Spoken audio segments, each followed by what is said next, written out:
Halo, apa kabar kalian teman-teman semua? Apa kabarnya baik? Semoga kalian sehat selalu. Ini adalah video lanjutan atau part 2 dari manhwa Night of the Goblin yang menceritakan bocah obesitas yang sudah diet dan melakukan berbagai olahraga untuk menjadi kurus, namun hasilnya nihil.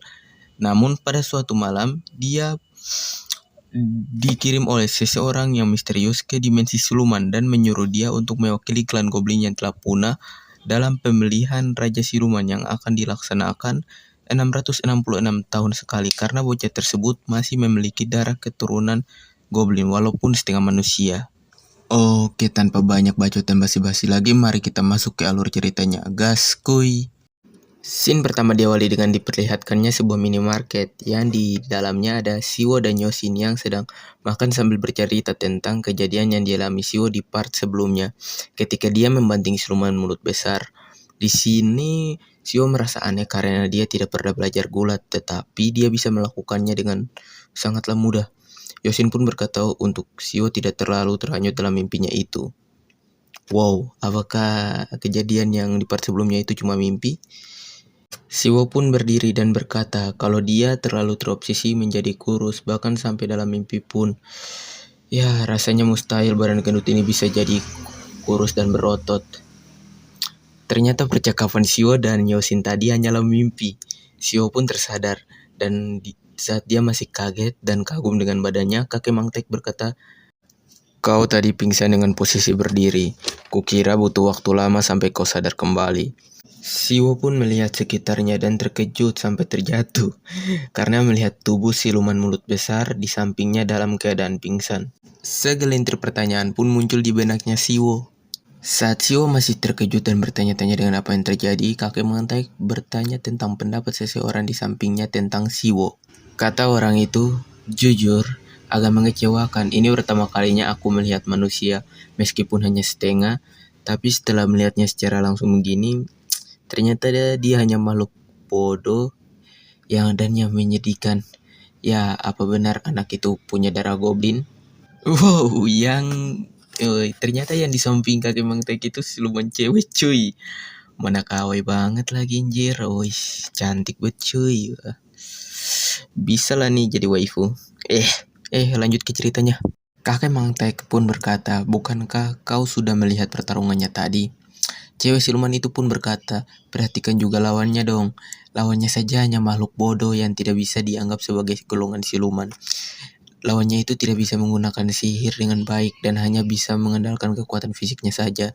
Sudah begitu pun anak itu tetap harus susah payah untuk bisa menang darinya." Siwa yang tadi hanya diam dan mendengar percakapan mereka pun berkata kepada kakek Mangtek, bukti yang Anda maksud tadi sudah selesai kan? Jadi sekarang saya bisa pulang?" Kakek Mangtek dengan cepat sudah berada di depan Siwo sambil berkata, "Ya, kau sudah membuktikannya dengan hebat. Aku sudah memutuskannya selama kau pingsan tadi." Flashback saat Siwo pingsan tadi, para siluman yang menonton terheran-heran dan kaget karena Siwo mampu membanting siluman mulut besar atau namanya yaitu Kangdu dengan sekali bantingan dan membuatnya terkapar. Kakek Mangtek pun berkata, "Aku hakim siluman dari semenanjung ini memutuskan dengan ratusan siluman yang berkumpul di tempat ini sebagai para saksinya, anak yang berada di sini saat ini, kunyatakan Choi Siwo bukanlah manusia, melainkan siluman. Jika tidak ada yang keberatan, pergilah dan sebarkan kejadian ini ke seluruh pelosok semenanjung." Para siluman pun terlihat bubar. Namun ada satu sosok siluman misterius yang berkata, "Mendadak muncul goblin begini, sepertinya pastinya akan seru." Shin pun kembali ke waktu sekarang di mana kakek Mangtek berkata ke Siwo, "Namamu akan dimasukkan ke dalam daftar sebagai siluman. Dengan begitu, tidak akan ada yang bisa membunuh atau melukaimu tanpa alasan yang kuat." Siwo berkata, "Baguslah, jadi sekarang saya bisa pulang." BTW di sini cewek kawaii yang tadi ternyata namanya Seola ya. Sekarang kita panggil nama aja. Seola pun menyela perkataan Siwo, "Kau ini pura-pura bodoh atau sungguhan bodoh sih? Kau sudah dengarkan, sekarang kau ini siluman. Siluman yang belum berumur 500 tahun dan belum diakui memiliki kemampuan untuk menyembunyikan identitasnya di antara para manusia, tidak diizinkan pergi ke dunia manusia." Mendengar itu, Siwo berkata kalau dia adalah orang yang baik yang tidak pernah membuat onar. Kakek Mangtek pun berkata kepada Siwo, "Kalau kau masih belum paham juga apa boleh buat.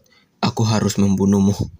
Kakek Mang Taek pun mengeluarkan auranya yang dahsyat ke arah Siwo. Siwo pun refleks menghindarinya dengan melompat ke belakang dengan jarak yang sangat jauh, yang pastinya tidak bisa dilakukan oleh manusia biasa.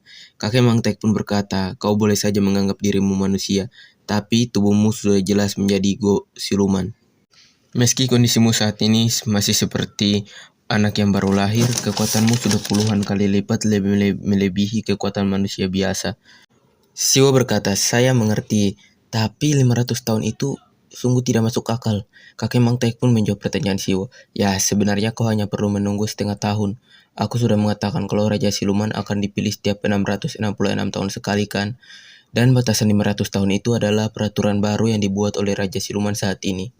666 tahun yang lalu saat itu semua siluman bisa seenaknya keluar masuk dunia manusia. Dan yang bisa dia lakukan kebanyakan manusia adalah kabur. Mereka takut pada kami, juga pada malam hari saat kami biasa menampakkan diri. Atau mereka akan bergantung pada spesies siluman yang lebih kuat dan lebih bersahabat di antara kami. Ditakuti dan dipuja, begitulah manusia memperlakukan kami hingga 666 tahun yang lalu. Anjir, sesat cuy, nyoba setan anjir. Ya, lanjut ke ceritanya. Namun setelah perayaan 660 tahun yang lalu selesai, raja yang baru naik tahta dan menuliskan peraturan baru dengan darah para siluman yang ia kalahkan. Berdasarkan peraturan itu, kami dilarang menampakkan diri ataupun sekedar mendekati manusia. Berkat itu jangankan takut, sekarang para manusia bahkan mengabaikan keberadaan kami. Mereka hanya menganggap kami sebagai makhluk tahyul yang tidak nyata. Namun hal itu akan segera berakhir. Dalam setengah tahun, masa jabatan Raja Siluman yang selama 666 tahun itu akan berakhir dan beliau akan turun dari tahtanya. Dan aturan yang telah dibuatnya akan kembali menjadi kertas kosong. Hari itu, saat malam menghampiri dunia manusia adalah saat yang telah dinantikan oleh seluruh siluman selama 666 tahun ini. Seluruh penghuni dunia siluman akan memasuki dunia manusia untuk membangkitkan rasa takut dan hormat yang selama ini mereka lupakan. Karena itu, pilihan sepenuhnya ada di tanganmu. Apakah kau mau menunggu selama setengah tahun atau berlatih menggunakan kekuatanmu itu? Siwo pun bertanya kepada kakek Mang Taek, di mana dan bagaimana saya bisa melatih kekuatan saya? Lalu jika saya mempelajari hal itu, bisa jadi sekuat apa saya nanti? Kakek Mang Taek yang mendengar itu pun sedikit terkejut karena raut wajah Siwo menjadi lebih serius. Siwo menjadi serius karena ada orang-orang yang berharga baginya di dunia, manusia yang harus ia lindungi. Walaupun kakek Mang Taek tidak bisa menjamin semuanya, tapi darah goblin yang di tubuh Siwo itu sangatlah kuat. Entah bisa dibandingkan dengan goblin murni atau tidak, tapi jika Siwo bisa menggunakan setengah saja dari kekuatannya itu dengan benar, tidak akan ada siluman yang berani mengganggu manusia. Walau kemungkinannya kecil, bahkan bukan berarti mustahil bagi Siwo untuk menang dari festival dan menjadi Raja Siluman. Seola yang sedari tadi mendengar percakapan Siwo dan kakek Mang Taek pun menyela.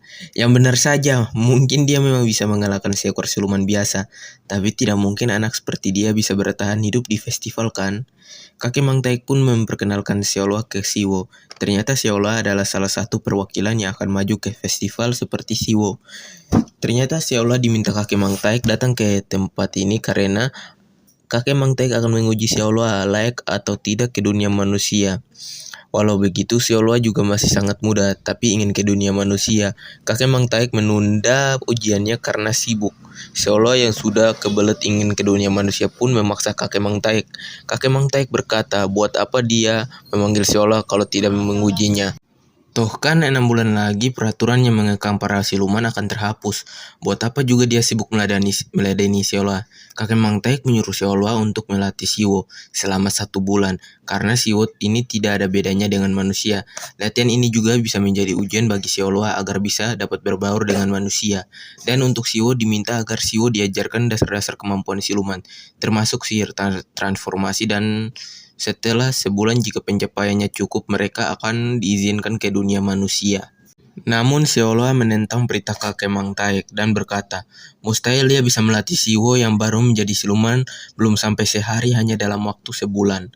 Kakek Mang Taek pun kembali menegaskan kalau Seola tidak mau melatih Siwo, maka dia hanya perlu menunggu sekitar 6 bulan lagi. Kan tidak ada ruginya bagi Seola. Semuanya terserah ke Seolah mau melatih Siwo atau tidak. Sembari terlihat kakek Mang Taek mengeluarkan kain ajaibnya untuk pergi. Sebelum menghilang, kakek Mang Taek berkata kepada Seolah, menurutnya Siwo itu punya banyak potensi. Setelah kakek Mang Taek menghilang, Seolah bertanya kepada Siwo, apa itu kekuatan siluman? Siwo spontan menjawab, tidak tahu. Tiba-tiba mata Siwo terbuka lebar. Siwo terkejut karena melihat siluman mulut besar kembali bangkit dan berdiri di belakang Seolah. Siluman mulut besar mengebacot kalau pertarungan dia dengan Siwo belum selesai. Seolah yang mendengar itu pun memprovokasi siluman mulut besar. Siluman mulut besar yang tersulut emosinya pun mencoba menghantam Seolah dengan menggunakan tangannya. Siwo yang melihat itu pun panik, tapi tanpa menggerakkan kakinya atau menggeser badannya sedikit pun, Seolah menjerat tubuh siluman mulut besar dengan rantai sihirnya. Perbedaan kekuatan mereka sangat besar karena Seolah berasal dari klan Rubah Ekor 9 yang bisa dibilang terkuat kedua di semenanjung Korea ini setelah klan Goblin. Jadi klan Goblin itu urutannya di pertama di semenanjung Korea kekuatannya. Sembari Seolah yang masih merantai siluman mulut besar, Seolah menjelaskan kepada Siwo tentang sihir siluman, di mana ada dua sihir, yaitu sihir murni dan sihir karsa. Yang mana sihir murni adalah kemampuan bawaan spesies secara turun-menurun yang tidak perlu dilatih khusus untuk menggunakannya. Namun berbeda dengan sihir karsa yang dimana asal mau mempelajarinya, siluman apapun bisa menggunakannya. Tapi sihir karsa membutuhkan latihan dan pembelajaran khusus. Setelah selesai menjelaskan, Seolah bertanya kepada Siwo, apakah dia betul-betul punya kemauan untuk berlatih atau tidak. Karena ini akan menjadi latihan yang berat bagi makhluk setengah siluman seperti Siwo. Bisa-bisa Siwo mati. Siwo yang sudah membulatkan tekadnya pun menatap dengan tajam sambil berkata, saya akan berusaha sekuat tenaga. Seolah yang mendengar itu pun tersenyum kecil dan berkata, kalau begitu kita mulai dari makanan dulu. Seolah pun menjelaskan kalau untuk menggunakan sihir, Siwo harus membutuhkan kekuatan siluman, yang dimana kekuatan siluman adalah kekuatan yang dimiliki siapapun yang menjadi penghuni dunia siluman. Tapi saat ini hampir tidak ada kekuatan siluman yang tersisa pada Siwo. Sebenarnya Siwo bisa mengumpulkannya kekuatan siluman hanya dengan menghirup udara di dunia siluman ini dan makan minum dengan biasa. Tapi karena ini hari pertama Siwo di dunia siluman dan makanan di dunia manusia tidak memberikan kekuatan apa-apa, dengan kata lain, kekuatan siluman Siwo belum terasa sejak lahir. Seolah pun berkata, pasti sekarang Siwo sangat lapar. Tiba-tiba Siwo tersentak kaget karena tubuhnya bergetar dengan sangat hebat dan urat di tangannya dan di seluruh tubuhnya timbul dan berwarna keunguan. Seolah lanjut berkata, kekuatan siluman Siwo itu sangat kecil dan kekuatannya tidak banyak. Itu sudah dipakai semuanya untuk membanting siluman mulut besar tadi. Dan yang dialami Siwo sekarang adalah gejala haus akan kekuatan siluman. Dan ada aturan siapapun yang menang dalam pertarungan yang disaksikan hakim punya kuasa atas hidup dan mati lawannya yang dikalahkannya. Seolah pun berbisik ke Siwo untuk memakan siluman mulut besar itu. Karena itu adalah cara yang paling cepat dan efisien untuk memulihkan kekuatan silumannya Siwo. Siwo pun bergerak ke arah siluman mulut besar. Yang ada di dalam pikiran Siwo adalah insting untuk memangsa. Dia bergerak dengan instingnya. Namun karena naluri ketamakan goblin yang besar, Siwo mengubah targetnya menjadi Seolah karena terlihat lebih lezat. Anjir, emang gila nih goblin on. Masa siluman sekawai Seolah mau diap anjir. Lanjut ke ceritanya. Seolah pun merantai Siwo dengan sihirnya. Untung banget Seolah refleks ya guys ya. Tapi Siwo benar-benar kuat di modenya ini karena rantai Seolah dihancurkan hanya dengan kekuatan fisiknya saja. Siwo pun menyerang Seolah, tapi untungnya Seolah dengan cepat menghindari serangan Siwo itu. Seolah pun melepas satu ekornya lagi. BTW di sini gue bakalan jelasin ya. Di klannya Seolah itu, Rubah Ekor 9, mereka menyembunyikan 9 ekornya. Jadi setiap mengeluarin satu ekor, kekuatannya bertambah 1,5 atau gimana ya. Yang penting dikalikan gitu, kekuatannya dikalikan. Kekuatannya menambah gitu kalau setiap kali ngeluarin satu ekor. Ya, dan di sini Seolah mengeluarkan satu ekornya lagi. Jadi 2 ekor ya guys ya. Dan membuat lingkaran pemanggilan dan memanggil tangan raksasa untuk memukul Siwo. Siwo yang menahan pukulan itu pun terpukul mundur karena saking kuatnya. Ya kan memang kuat tangan raksasa gitu loh. Saat masih di udara, ia diserang lagi dengan jurus tapak energi dan ia tidak bisa menghindari serangan itu karena sudah dirantai oleh Seoloa lagi. Wow, Seoloa ini emang OP banget ya. Beuh. Serangan itu pun membuat bekas lubang yang sangat besar di tanah dan di gunung atau gimana itu. Yang penting ada bekas serangannya sangat besar ya guys ya. Seoloa pun berpikir apakah Shio sudah mati dengan serangannya itu, tetapi Seoloa kaget karena melihat Shio masih berdiri. Seoloa kaget bukan hanya karena itu saja, tetapi karena Shio juga telah menumbuhkan tanduk di dahinya, yang ternyata itu bukan tanduk biasa, melainkan sebuah senjata yang dimana itu jarang sekali dimiliki oleh para goblin murni sekalipun. Sebuah senjata yang menjadi simbol dari para spesies goblin. Seoloa yang melihat itu pun sedikit berkeringat karena senjata yang dipegang Shio itu sekarang adalah salah satu sihir murni goblin selain gulat goblin. Nama senjata itu adalah Godam Goblin. Anjay, Godam Goblin gitu loh. Ya, oke, kita cukupkan ceritanya sampai di sini ya. Gimana lanjutan pertarungan Shio dan Seola? Ya, nantikan perlanjutannya di channel gue ya, Ryukan Komik ya. Dan BTW sesuai janji di part sebelumnya, gue janji bilang bakal panjangin ya di part ini. Ya, sesuai janji ini gue ngerangkum 2 chapter ya. Udah ya sesuai janji ya guys ya. Dan makasih buat yang udah ngasih-ngasih saran ya soal videonya di crop aja atau suaranya masih blebek-blebek ya. Ya, untuk suara blebek-blebeknya ya gue gak bisa memperbaiki ya, soalnya gue make HP buat nge-record, nggak make mic atau apalah segala macam. Ini gue murni pakai HP aja ya. Jadi ya kalian bantulah support, subscribe gitu. Ya buat gue bisa ngebeli mic atau apa biar suara gue tambah jernih gitu ya guys ya. Ya semoga aja gue bisa tembus 1000 subscriber dalam waktu 3 bulan ini ya guys ya. Kedepannya gue bakal rajin upload kok.